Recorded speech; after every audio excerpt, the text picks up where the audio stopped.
Okay, so I want to go over what I learned these first 5 weeks of running. But first, I want to let you know how many miles I ran each week for these 5 weeks and how most anyone could do it as long as they put their mind to it. I didn't start off too hard. I kind of eased into it a little bit, but I was also sick while I first started it, so that kind of added its own challenge. But for week one, I only ran for 5 days and it came to a total of 8.53 miles, which, considering the weeks before that I ran 0 miles, I think that's fairly decent. Week two, I also ran 5 days and I ran 10.28 miles that whole week.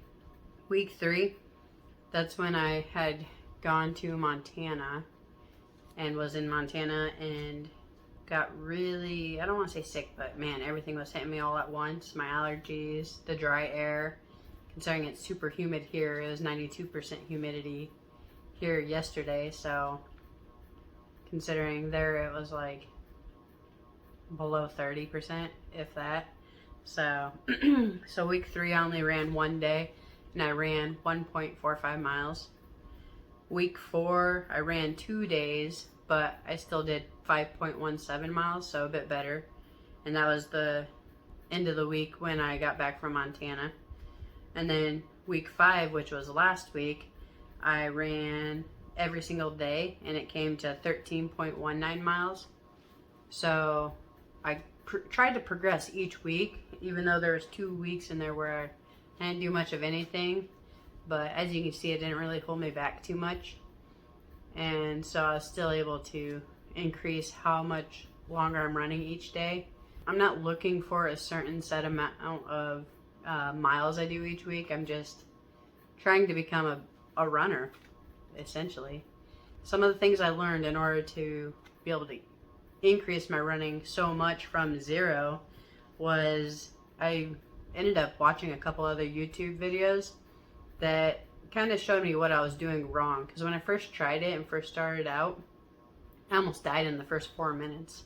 And evidently, because one of the main things I was doing was I was starting off too fast. I was running too fast. I needed to lower my speed. So I lowered it to where it's a slow jog, pretty much just above a really fast walk. So I slowed it down to that much. And it makes it easier to run further. And it helps keep your pulse and your breathing in check. One of the things whenever I ran before for sports was my breathing always gave out before my legs did. And it was so disappointing and so aggravating because you know you could go further. Your body could go further, but you just can't breathe. Going slower helps keep your heart rate in a nice low, well, a little elevated, but low heart rate. So you can go further and you're not breathing as hard. The second thing I learned was how to breathe. Breathing a specific way while running makes a big difference. And one of the videos, I honestly couldn't tell you who or what, but multiple ones said you need to breathe slower and deeper.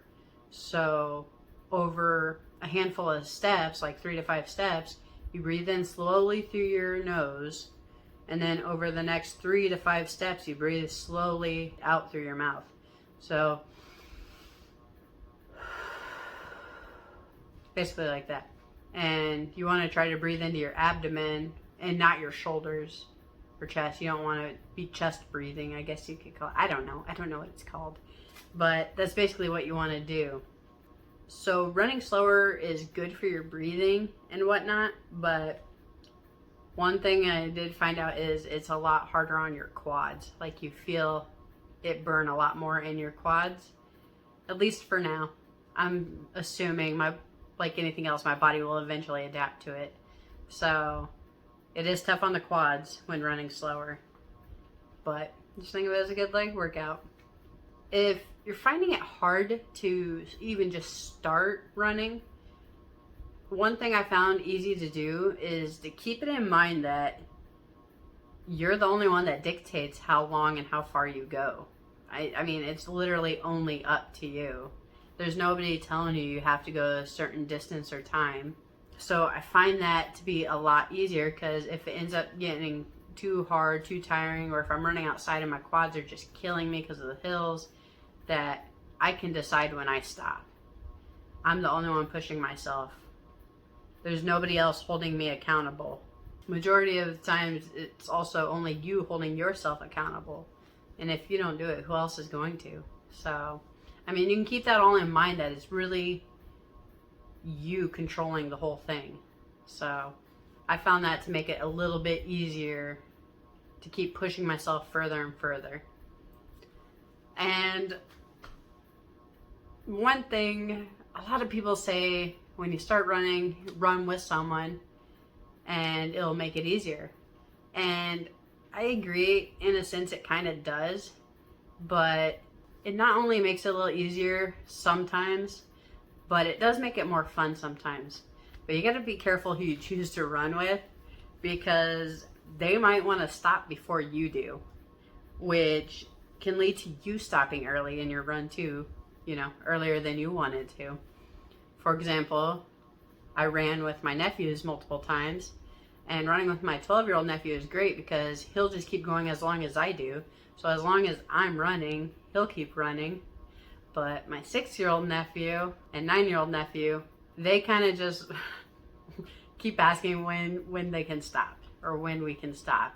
And they kind of want to keep running with me, but they also want to stop at the same time. So one time I stopped early, but it wasn't that early because it's still over 2 miles we ran that day. So that's just something you kind of want to keep in mind when you're running, and you're running with someone else who might not have the same goals or motivation as you, or who like to be like a negative Nancy and stop early, so just kind of keep that in mind. But these are some of the things that I found helpful. I'm sure I'll find more things along the way that I learn or find that is also helpful, and I'll do my best to let you guys know as I find them. I'll let you know at the end of this next week as to how much further I've gone, if I was able to increase my miles or not, if I ran into any problems, or if I learned anything new. I'll see you guys when I see you.